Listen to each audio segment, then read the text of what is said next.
से तोड़ा गया, तुम भी तोड़े गए। फिर एक कारीगर आया, गुरु आया। गुरु ही होते हैं कारीगर, और कौन होते हैं। फिर गुरु ने हथौड़ी लिया, छेनी लिया। गुरु ने सोचा कि इसका आंख बनाना है, सिर्फ आंख, और हम टूटे नहीं। आंख के ऊपर वो छेनी मारे तो सिर्फ आंख ही बना, लेकिन तुम्हारे ऊपर जैसे छेनी मारा गया तुम टूट के बिखर गए। अरे तुम तो फिर भी ठीक हो, थोड़ा कम टूटे, जो तुम हमारे सीढ़ी के लायक हो। तुमको भी लोग पैर सीढ़ी को भी लोग छूते हैं, लेकिन तुम देखो जरा, जो ज्यादा टूट गया वो तो दीवार में गिट्टी बन के चुनवा दिया गया। उसका तो कोई अस्तित्व नहीं है, उसको दीवार में चुनवा दिया गया। लेकिन तुम तो कम से कम थोड़ा कम टूटे हो, तो सीढ़ी में भी। भगवान ने मुझे चाहा कि नाक बने, कारीगर जो गुरु है उसने चाहा नाक बने। जितना छेनी हथौड़ी मारा, जिस हिसाब से मारा मैं स्थिर रहा। सर ने एक बड़ा उदाहरण दिया। हमारे बहुत सारे आर्टिस्ट होते हैं जिनको मैं चाहता हूं कि बहुत अच्छा करे, मैं छेनी मारता हूं, हथौड़ी मारता हूं, और अच्छा हो जाए, और अच्छा हो जाए। अब इन्होंने बड़ा अच्छा बात कहा कि मूर्ति ऐसे ऐसे होगा तो छेनी कहाँ मारेगी। मूर्ति ही जब हिलता रहेगा, छेनी मारा नहीं जाएगा, मारेगी आंख पर, चला जाएगा कान पर, तो कभी मूर्ति सही नहीं हो सकता। इसी तरह से कि करो सोने के 100 टुकड़े तो कीमत कम नहीं होती। हम लोग बहुत टूटे हैं, लेकिन करो सोने के 100 टुकड़े, करो सोने के 100 टुकड़े तो कीमत कम नहीं होती। करो सोने के 100 टुकड़े तो कीमत कम नहीं होती।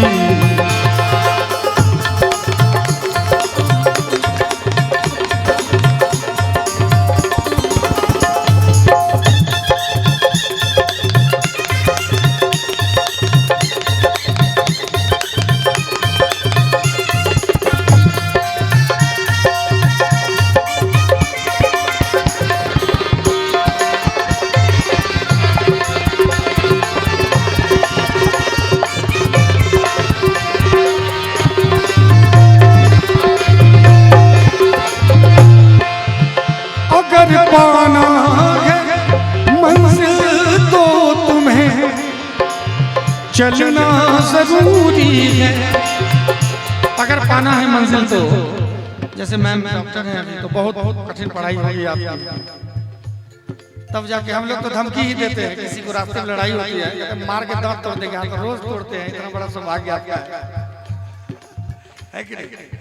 शौक से लोग जुर्माने के लिए जाते हैं, तो सोचिए भगवान ने कितना आपको पावरफुल बनाया है। हम लोग धमकी दे के ही रह जाते हैं, दांत तोड़ेंगे तो हमारा भी तोड़ देगा, है कि नहीं। अगर गलती से तोड़ने चले गए हमारा भी दांत तोड़ ही देगा, लेकिन आपके पास दांत ही तोड़वाते हैं, झोला भर के पैसा भी दे देते हैं। तो ये होती है पढ़ाई, ये होती है मेहनत, है कि नहीं। ये बात अगर पाना है मंजिल तो तुम्हें चलना जरूरी है, लेकिन फकत कहते ही रहने से, फकत कहते ही रहने से ये दूरी कम नहीं होती। फकत कहते ही रहने से ये दूरी कम नहीं होती। एक लाइन और कहना चाहूंगा, रमन जी से कहूंगा समझ जाएंगे बच्चे भी अगर कह दो सलीके से। समझ जाएंगे बच्चे, जो छोटा बच्चा है वो भी सलीके से कह दीजिए तो वो भी समझ जाएगा। लेकिन हम भी अगर मिठाई खाने लगते तो डांटते हैं हमको, मिठाई नहीं खाना है, गला खराब हो जाता है आपका। हम कह रहे थोड़ा हम पे भी रहम किया कीजिए। मिठाई दही कुछ खाने नहीं देते हैं, कुछ उल्टा सीधा करने नहीं देते हैं, तो इनसे कहना चाहूंगा अपने लिए कि समझ जाएंगे बच्चे भी अगर कह दो सलीके से,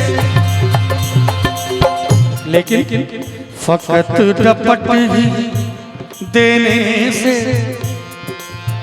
क्या मना, फकत रपट ही देने से शरारत कम नहीं होती। फकत रपट ही देने से शरारत कम नहीं। सलीका कहने का सलीका होगा तो सब कुछ ठीक हो जाएगा। भोज हो रहा है, एक लाइन याद आ गया भोज से। पकाई जाती है, पकाई जाती है जो रोटी मेहनत की कमाई से। पकाई जाती है जो रोटी, देखिए घर में जब रोटी बच जाती है, सब्जी बच जाता है, तो कहते हैं कि इसको थोड़ा अच्छे से पैक कर दो, फ्रिज में रख दो, है कि नहीं भैया? उसको फ्रिज में रख देते हैं। आटा बच जाता है, उसको फ्रिज में रख देते हैं। लेकिन आप जब जाके देखिए पत्तल, उस पर कितना रसगुल्ला, कितना दही पूरी हम भी छोड़ देते हैं। ऐसा नहीं कि मैं कह रहा हूँ, जहाँ गलत हुआ मैं कह ही देता हूँ, है कि नहीं? हम भी छोड़ते हैं, लेकिन गलत है। हम लोग सोचते हैं नहीं ऐसा होना चाहिए। जरा सुंदर लाइन है, सुनिएगा। पकाई जाती है जो रोटी मेहनत की कमाई से, अगर बासी भी बच जाए, अगर बासी भी बच जाए तो लज़्ज़त कम नहीं होती। अगर बासी भी बच जाए तो लज़्ज़त कम नहीं होती। मुसीबत में शरीफों की शराफत कम नहीं होती। मुसीबत में शरीफों की, देखिए मुसीबत जब भी आए, हनुमान जी की बात आ रही है, हनुमान जी महाराज हमारे आगे हैं। अब ऐसा हो गया कि हनुमान जी सामने बैठे हैं तो उनकी ही याद आ रही है बार बार। ये कितने दिव्यात्मा थे जिनका शरीर छूटा है। फूफा जी बोले कि इन्होंने हमारे गुरु जी, जिनके बदौलत मैं मंच पे बैठने लायक हुआ हूँ, जिनके बदौलत मैं पहनने ओढ़ने लायक हुआ हूँ, जिनके बदौलत मैं और मेरा परिवार बच्चा रोटी खा रहा है, हमारे गुरु जी पंडित फणिभूषण जी महाराज। अभी इन्होंने कहा कि इन्होंने उनको भी बुलाया था। आज उनका शरीर छूटा तो गुरु हमारे नहीं है, लेकिन हमारे अंदर हमारे गुरु हैं। ये नहीं कह सकता मैं फणिभूषण गुरु जी का दूसरा रूप हूँ, कदापि नहीं हो सकता है, लेकिन उनका अंश जरूर हूँ। क्योंकि गोस्वामी तुलसीदास जी महाराज ने लिखा है, ईश्वर अंश जीव अविनाशी। हम देखते हैं कि बरगद का जो एक बीज होता है, आम का जो बीज होता है, लीची अमरूद का जो छोटा सा बीज होता है, आपके हाथ में बीज देगा, कहेगा ये तो बहुत बड़ा पेड़ है। पेड़ कहाँ से है? ये तो बीज है। लेकिन वो बीज है कि पेड़ है? बताइए फूफा जी आप। बीज है कि पेड़ है? वो बीज भी है, और देखने वाला जो दूर दृष्टा है वो कहेगा इसमें तो बहुत बड़ा बरगद का पेड़ है, बाप रे इसमें तो बहुत बड़ा बरगद का पेड़ है। ईश्वर अंश जीव अविनाशी। आम के वृक्षवा जैसे सिमटल आम के गुठली में, जरा खा के देखो बड़ा मजा मेहनत की रोटी में। आम के वृक्ष जैसे आम की गुठली में, ऐसे एक शिष्य में उसका गुरु है कि नहीं, एक मनुष्य में भगवान है कि नहीं, आत्मा में। इसलिए मैं दावे के साथ कह सकता हूँ, गुरु जी शरीर में तो नहीं है, लेकिन मैं हूं ना। गुरु जी का नाम रोशन करने के लिए, उनके झंडा को आगे बढ़ाने के लिए तो कहना चाहूंगा कि श्री राम जानकी बैठे मेरे सीने में, श्री राम जानकी बैठे मेरे सीने।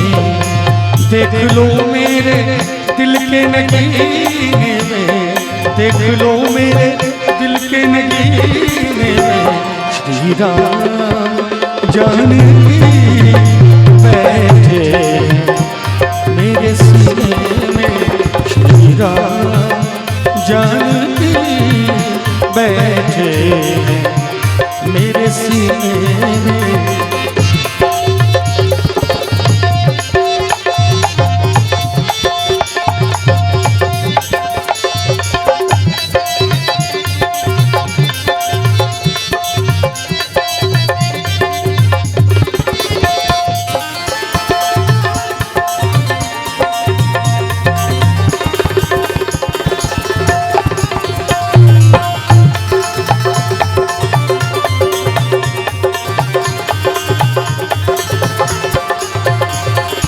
देखिए हनुमान जी महाराज कह रहे हैं कि मुझे कुछ नहीं चाहिए प्रभु, आपसे कुछ नहीं। भगवान कह रहे हैं कि क्या मांगते हो तुम मांगो, तुमने लक्ष्मण का प्राण बचाया है, तुम सीता का पता लगाए हो, तुमको जो मांगना है मांग लो।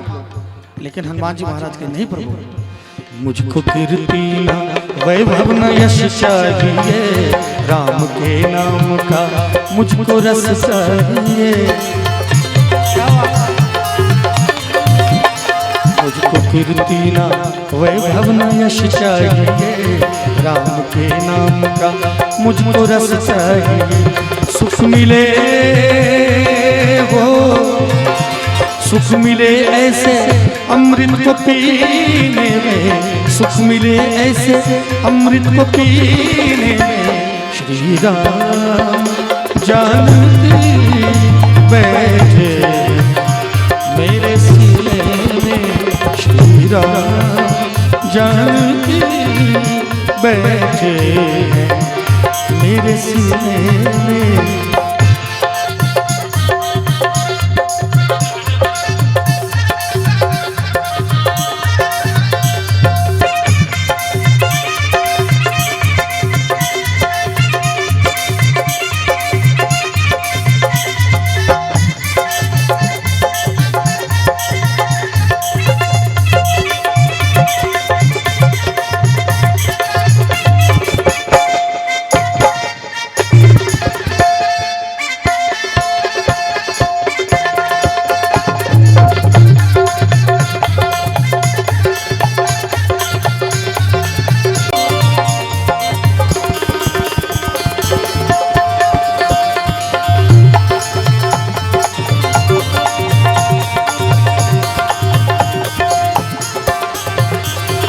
रसिया हूँ मैं राम सुमिरन करूं, राम रसिया हूँ मैं। शायर ने कहा है कि जाम पे जाम चढ़ाने से क्या फायदा, शाम को भी सुबह उतर जाएगी। जाम पे जाम चढ़ाने से क्या फायदा, शाम को भी सुबह उतर जाएगी। लेकिन जरा दो बूंद प्रभु नाम का रस पी ले, जरा दो बूंद प्रभु नाम का रस पी ले, सारी जिंदगी नशे में गुजर जाएगी। अब सोचिए मेरे ऊपर कौन सा नशा चढ़ा हुआ है। हम भी उल्टा पुल्टा गाना गा सकते थे, है कि नहीं? हम भी ऐसा गाना गा सकते थे जो कि एकदम पता नहीं क्या क्या है, मंच से बोल भी नहीं सकते। मैंने पिछले बार कहा था कि शारदा सिन्हा जी का शरीर छूटा है, उनके शरीर के पार्थिव शरीर के पीछे बजा के छठ का गीत बजा, सुंदर सुंदर भजन बजा। लेकिन किसी का शरीर छूटेगा तो पीछे बजेगा मिस कॉल मारे तारो किस देबू का, कैसा लगेगा? मुर्दे के पीछे अगर ये गाना बज गया बताइए। उसने अपने जीवन को नर्क कर लिया। और इधर जब लता जी गई तो बजा श्री रामचंद्र कृपालु भजमन, इतने सुंदर सुंदर गीत बजे।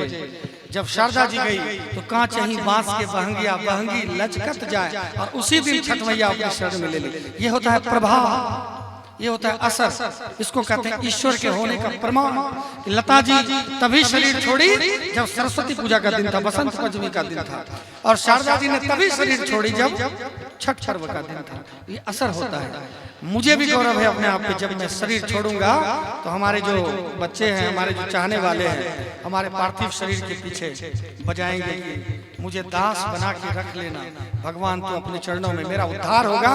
और मेरे साथ साथ मेरे 7 कुल का उद्धार होगा, मेरे साथ साथ मेरे गांव इलाके राज्य देश का नाम उद्धार होगा। जब मेरे पार्थिव शरीर के पीछे बजेगा कि रचाए सृष्टि को जिस प्रभु ने, वही ये सृष्टि चला रहे हैं। जो पेड़ हमने लगाया पहले, उसी का फल हम अब पा रहे हैं। हमको ऐसी करनी कर चले। जब बालक पैदा लेता है तो बालक रोता रहता है, हम लोग हंसते हैं, खुशियां मनाते हैं, डंका पीटते हैं, शहनाई बजाते हैं। लेकिन ऐसी करनी कीजिए कि जब शरीर छूटे तो ऐसी कोई भी आंखें ना हो जो नम ना हो आपके लिए। तो कहना चाहूंगा कि ये तभी होगा जब राम नाम का रस पिएंगे। दूसरा कोई उपाय नहीं है। दूसरा बहुत बड़ा सेठ साहूकार, बहुत बड़ा डॉक्टर, इंजीनियर, IAS IPS कुछ भी बन जाइए, वहां भी जाके जब तक नेक कार्य नहीं कीजिएगा। राम का नाम मतलब नेक कार्य, राम मतलब नेकी, राम मतलब बदी नहीं होता है, राम मतलब नेकी होता है। पत्थर फेंकते रहेंगे तो जीवन खत्म हो जाएगा। फूल फेंकेंगे, हम लोग जब जाते हैं फूल फेंका जाता है, फूल चढ़ाया जाता है, माला चढ़ाया जाता है, चादर चढ़ाया जाता है। लेकिन जब शरीर छूटेगा तो बस एक ही बात कहना चाहूंगा, राम रसिया हूँ मैं, राम सुमिरन करूं, सिया राम का सदा ही मैं चिंतन करूं। सच्चा आनंद हो, सच्चा आनंद है ऐसे जीने में, सच्चा आनंद, सच्चा आनंद है। पता नहीं कब घर जाता हूँ, कब घर से आ जाता हूँ, कोई पता नहीं। कल मुझे घर में रहना था, अभी देखिए भगवान का नाम लेना हो मैं यहाँ रुक गया, कल भी लेना है भगवान का नाम मैं यहाँ। सच्चा आनंद है, जीवन का रस है। परिवार भी है, जब समय मिलता है चला जाता हूँ, जब परिवार से दूर होता हूँ तो भगवान का नाम ले लेता हूँ, है कि नहीं? सच्चा आनंद है ऐसे जीने में, सच्चा आनंद है ऐसे जीने में। श्री राम जानकी बैठे मेरे सीने में, श्री राम जानकी बैठे मेरे सीने में।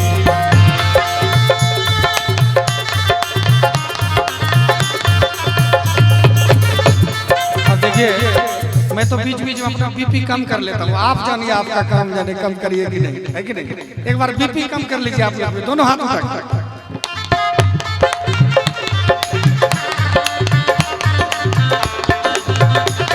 जय जय श्री राम।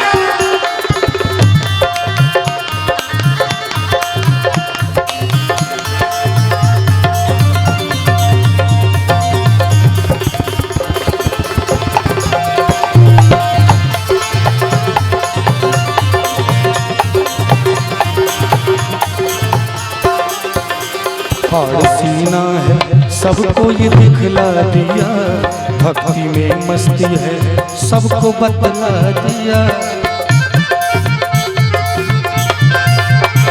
और सीना है सबको ये दिखला दिया, भक्ति में मस्ती है सबको बतला दिया।